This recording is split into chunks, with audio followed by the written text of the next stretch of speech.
What's the most painful thing you were wrongfully accused of? My neighbor's 7-year-old daughter, Ada, used to come over to my house almost every weekend just to finish my snacks.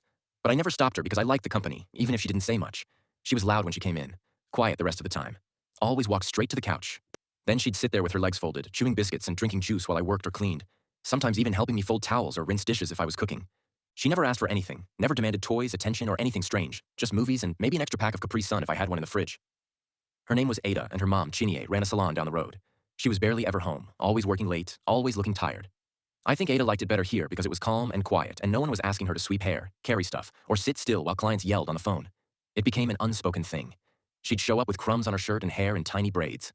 I'd unlock the door and nod, and she'd walk past me like we'd lived together for years. One day, I was working from home, typing emails in bed with the window cracked open to let in some air. I heard voices outside. It was one of my nosy neighbors, Margaret, talking to Chinie. I didn't look up until I heard my name. Margaret asked, "Why do you let your daughter go to that man's house all the time? Do you even know what he's capable of? What if he touches her inappropriately?" I sat there frozen, hands on the keyboard. Chinie defended me, saying Ada liked it there, that I'd never done anything, and there was no reason to worry. But Margaret kept going, saying it's always the ones you least expect, that I could be dangerous, grooming her, and no one would know until it was too late. I didn't move the entire time, just sat there listening to someone ruin me without ever opening my door. The next day, I heard a soft knock. It was Ada, holding a half-eaten biscuit, waiting to come in like nothing had happened.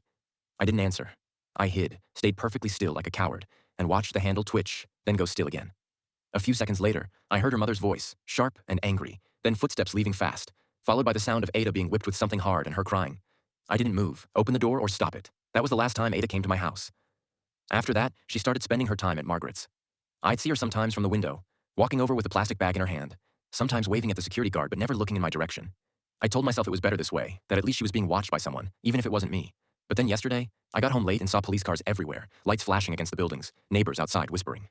I asked someone what happened. He looked around like he wasn't supposed to say, then told me Margaret had been arrested. I asked, "Arrested for what?" He looked straight at me and said she'd been molesting young girls in the neighborhood, including Ada.